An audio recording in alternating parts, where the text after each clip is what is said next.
The following program is a Town of Colonie television production of the William K. Sanford Town Library.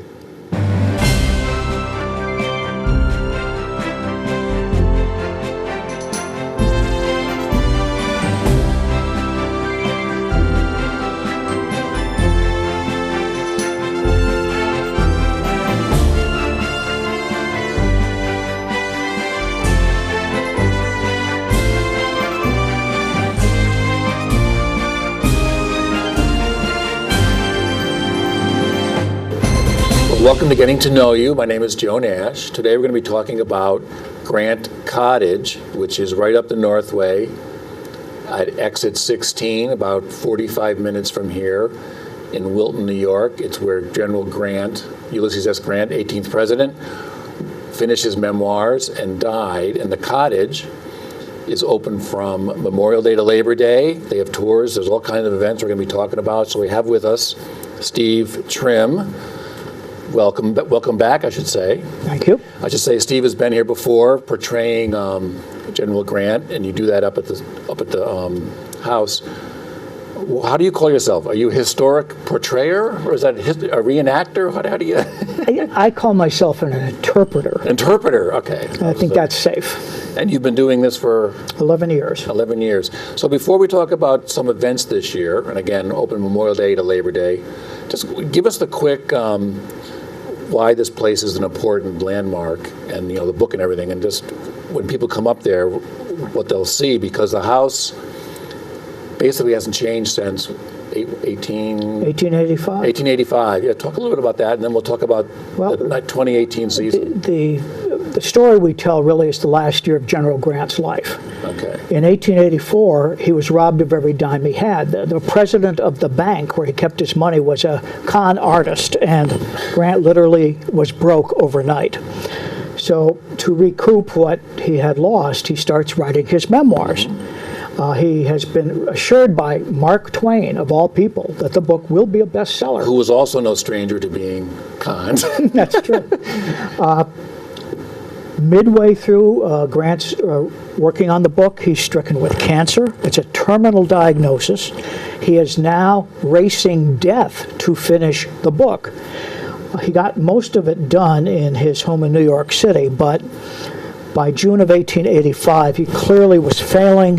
His doctors wanted him somewhere where there was a healthier environment than New York. Preferably someplace with clean, fresh mountain air, and Mount McGregor, just north of Saratoga, was the spot. So Grant and his family came up in June of 1885. He finished his book at the cottage. And the story we tell is really around that race with death, what he had to struggle through just to concentrate on writing, what his family had to go through. All of them were there up at the cottage with him in his last weeks. And the happy ending, if there is such a thing, Mark Twain not only was right, Mark Twain published the book and really knew how to market it. And it turned out to be a runaway bestseller. It saved the Grant family from a humiliating poverty. It was. And besides that story, when that happened, it has since then, it's been acclaimed as one of the greatest memoirs in American literature, True. Not just of presidents or generals, but of all of memoirs of the. That's right. And we were thinking that Ulysses S. Grant as a writer has been underappreciated. So last year, we lobbied to have Grant Cottage declared a literary landmark. Okay. And it was. There, we had a ceremony when it was awarded that status. There's now a plaque up at the cottage explaining why the memoirs are to be celebrated, which is just what you said. Yeah, it is a New York State literary landmark. There's only 24, but it isn't just New York State. This is, like I say, it's acclaimed as one of the greatest memoirs in American history. What are some of the other 24? Do you know? Offhand, I don't. No, that's okay. Couldn't tell you. So, and you were behind getting that I got the ball rolling on it, and then others more competent So I should finished tell- rolling the ball. So I should tell people, Steve, he, besides portraying General Grant, he portrays many other people, and you're going to be involved in many programs this summer. The full slate is not up and running yet, but it'll be on grantcottage.org. So, but tell me about some of your programs that you're going to be involved with, both as an interpreter and as a... Well, the cottage is going to open Memorial Day weekend, Saturday, May 26th. The first program is the next day, Okay. Sunday, May 27th. And this is based on two people that kept the cottage alive after Grant died. For 100 years, live-in caretakers kept the place open to the public. And like I say, I should stress this, not even the furniture, nothing's been moved or Nothing's touched. changed. Or, I mean, even the funeral, what's the The word? funeral wreaths and Are still there? Yeah. All right. still there. But the very first caretaker was a Union veteran. He'd served in a New York regiment, was captured by the Confederates at Cold Harbor, and imprisoned at Andersonville. Okay, the infamous... Yes, the great Prison. death camp. Survived it, obviously, barely. But we found some years ago his 40 handwritten pages about being a POW at Andersonville. Okay. So Oliver Clark and his wife Martha, between them, were caretakers for 50 years. And Martha and Oliver will greet people on Sunday. And as Oliver, I'm going to tell his story about Andersonville Okay. in his own words. So they were there up into the 1900s then, right? Oliver died in 1917. Martha died in 1941. So you're portraying, well, I'm sorry, Oliver, what's his... Oliver Clark. And what are these 40 pages? I mean, Andersonville was known as, you said a death camp. What are some of the things that he wrote about? Well, I thought his reminiscences were unusual in that in some cases he was actually talking about psychology before that term was invented. Oh, okay. He was looking at all the prisoners and asking himself, why have some survived and some not? All of us are going through the same thing. And he really did he had a lot of insight into personalities and, for example, he would say there was a breed of soldier, you wouldn't have thought it, who actually were very tender-spirited and died of homesickness. Never mind the abuse. Yeah. They just could not imagine ever getting home and just gave up the will to live. Whereas others were just, they were not going to give the rebels the satisfaction of dying in their darn prison. And yet some of these men did die. And he describes the one meal they had a day, which barely sustained life. The fact that there were no barracks, they're underneath the Georgia sun all summer. 100 are dying a day. They were out in the open? They're out in the open. 20 All they had for shelter, if they had managed to bring in with them blankets when they were captured, they would put up little lean-tos. Yeah. And that was it. And this is Georgia. This is Georgia. I'm sure it's hot. Midsummer. Oh my Yeah. God. So how did he survive? Did he... Well, the point he made was if you are a loner, Yeah. you wouldn't survive. It took your buddies to keep you alive, and you helped keep them alive. For instance, there was a day after a great thunderstorm, some of the stockade had been destroyed, and a work crew came in to fix the stockade, and the work crew was slaves.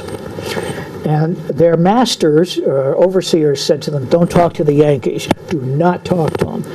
You say one word to a Yankee, we're going to whip you to death. So two slaves are working close to Oliver's little lean-to, and they're watching the overseer. Overseer turns his back. The younger slave pulls out of his blouse a plug of tobacco, just tosses it into Oliver's lean-to.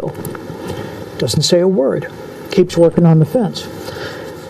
A little while later, the overseer's back is turned again. The older slave leans over closer to Oliver and, without making eye contact, says, Sherman is raising hell at Atlanta. Hang on. Okay. because they were getting no news about the war. Yeah. And the tobacco could be traded for food. All right. And it was. Oliver shared that with his buddies. And almost as important as food was hope. Yeah. They were running out of hope. But Atlanta was only 100 miles from Andersonville. So suddenly, the prisoners realized there was a chance they would be rescued. So that hope kept many of them alive. So And these writings were discovered at the cottage? Is that Yeah. what? And in a filing cabinet. have they ever been published or anything? Or? Nope. So you've used, this is the basis of your, My portrayal of Oliver, yes. okay, and that's going to be, That's going to be Sunday, May 27th. okay, the day after 1 opening o'clock. day. Okay. So that sounds like it'd be very interesting. You're using materials that no one's, or have they been sent anywhere, like copies? You want to hand me that little booklet there? I wrote this a few years ago about the caretakers who Okay. kept Grant Cottage going. And I actually lifted some quotes from Oliver's 40 handwritten pages. But this is the only place it's been All right. published. And that sounds very, where are those papers now? Are they? I hope, I have been told, that the state has In the put state them in a Okay. environmentally controlled Okay.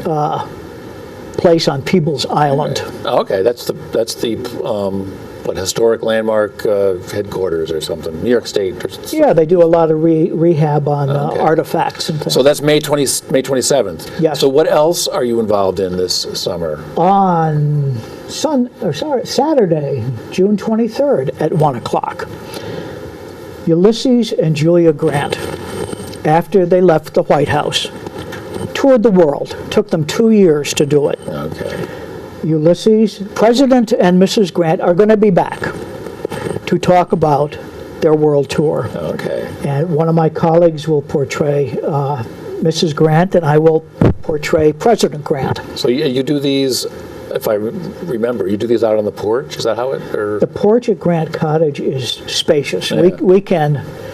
We finally figured a way to set up the chairs so we could get 75 people on there. And if more show up, we put chairs out on the lawn so they can see us. And I know you guys, on many of your events, you have music sometimes that play up there. When our list of events is finally on the website, people are going to be amazed. We routinely will have programs on Wednesdays and Sundays all summer. All summer, okay. But then there's going to be special events as well. Oh, okay. And it could be music from that era. We once had some quilters who reproduced quilts from the Civil War era and talked about families sending these things to the soldiers on the front. We've had traditional reenactors, in uniform. On the anniversary of Grant's death, we have Remembrance Day. This year, he died on July 23rd. We will be doing Remembrance Day on Sunday, July 22nd at 1 o'clock. There will be the traditional reenactors in uniform, the Sons of Union veterans. Usually we have a bagpiper as well. Okay. And our bagpiper, incidentally, he will be piping at a fake funeral at Grant Cottage. But when he was a young man, he was a piper at John Kennedy's funeral Really? in Arlington. Oh, Oh, okay. yes. The entire Grant family will be there, the survivors.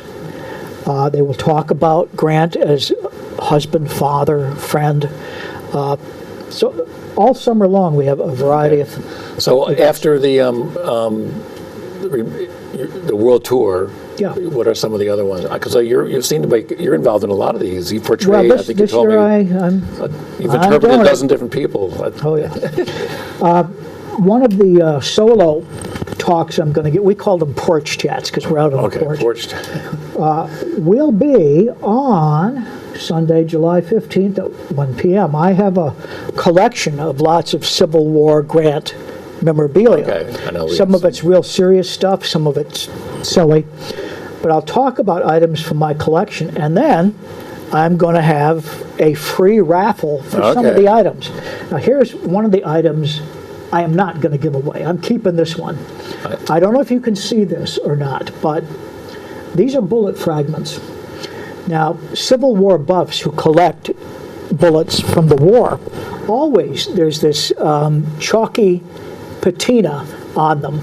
They don't look real. Yeah. But they were lead bullets, and it's a weathering effect over time. My great-grandfather, who was a farmer in Pennsylvania, went to Gettysburg many times, and he found bullet fragments on the battlefield, which, boy, they still look like real So bullets. you said your great-grandfather? Yeah, So and then my grandfather after him. But I would think that was still pretty, what year would that have been? I would think my great-grandfather's first trip would have been about 1875. All right, so that's pretty much, Yeah, the battle was 1863. All right, so yeah, these are. I'm going to also talk about Confederate stamps. The Confederates, when the war broke out, could not print stamps in any quantity, so for $1 million in gold, they had a company in England print stamps, and these are portraits of Jefferson Davis, the Confederate president. Okay. These were smuggled through the Union blockade. All right.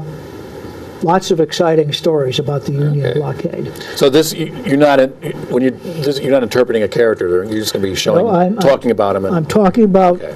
I'm using these things as starting points for conversation. I talked about Oliver Clark being captured at the Cold Harbor battle. At Cold Harbor, here is a button from a Union soldier's uniform that was found at Cold Harbor. And Oliver Clark, in his reminiscences, talks about buttons, of all things. It turned out that the guards at Andersonville had a mania for collecting Union buttons. Nice. And they would trade food to the starving prisoners for the buttons. And I'm going to quote from Oliver's reminiscences. This I am going to give away at some point in the raffle, too. The reminiscence of Oliver, it sounds like a fascinating It is. document. It's hair-raising. Oh, God. Do you have any where you're interpreting characters besides? Well, let's see. Other than Grant? Yes, Oh, I'm okay. going to be interpreting a guy with a wonderful name, Noble Dawson. Noble Dawson was a stenographer that helped Grant compile his memoirs. To begin with, Grant could speak. He was stricken with throat cancer, but in the beginning, he could talk, and Noble Dawson knew shorthand, wrote everything down. This is in New York City. When Grant comes up to Grant Cottage, he's lost the power of speech. He has to write every word, and his handwriting is very, very feeble and hard to make out. Noble Dawson will sit with him at the end of every day, read back what he thinks the general wrote, making sure he gets it right. Then he rewrites it in a legible handwriting and sends the day's work to Mark Twain in New York. So he couldn't talk the whole time up at Grant? He could whisper one or two words, but he couldn't dictate. So it really was a race against... Yeah. So would they actually would send that day's work that day down to the presses? Mark Twain in New York, yep. Wow. Yep. Mark Twain came up that summer.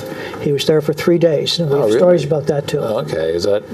but because one of the things you do, you lead tours also at the... Oh, yes. okay. Yes, So what it was a good thing. Tell us a because Mark Twain is one of my favorite authors. What's a Mark Twain story from up there? Do you have one? Mark Twain story. Well, this is a story I've heard. It was either at Grant Cottage or a few months earlier. The Grants had a summer place on the Jersey Shore, which they had to sell when Grant went broke. But there was a story of Grant's granddaughter playing in the garden out front, either of Grant Cottage or this place on the Jersey Shore.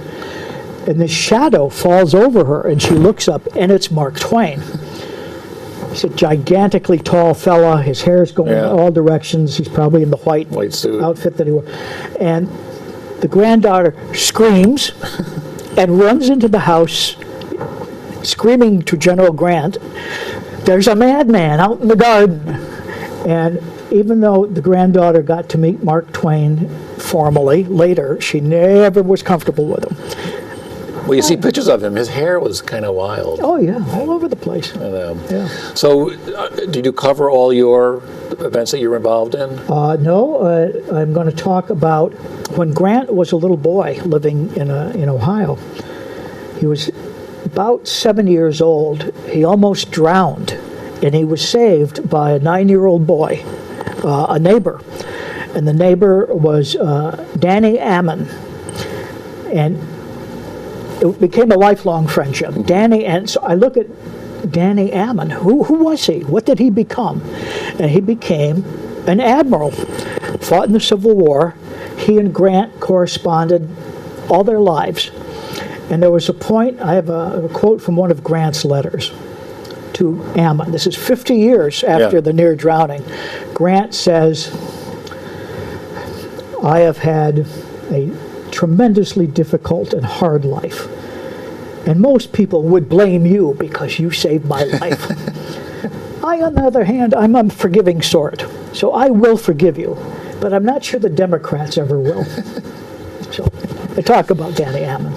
So is that, are you portraying him or interpreting him, or are you just? No, I can't do justice to an admiral. No. So okay, so it sounds like you're involved in a lot of events, plus you do tours. Mm-hmm. Now this you're not involved in. I mean, you're involved in the sense that you're part of the cottage, but this is the first time they're doing this. It's August 11th and 12th. It's called Civil War Weekend. It's the first time that you're going to have dozens of Civil War reenactors portraying multiple roles from the period: camp life, infantry, artillery, cavalry, drills, battles. They're going to reenact battles. So they say. Really small battles. Firing demonstrations, bring the period to life, musical performances, children activities, book authors, military artifacts, so you like you have here, food vendors, a weekend full of learning and excitement.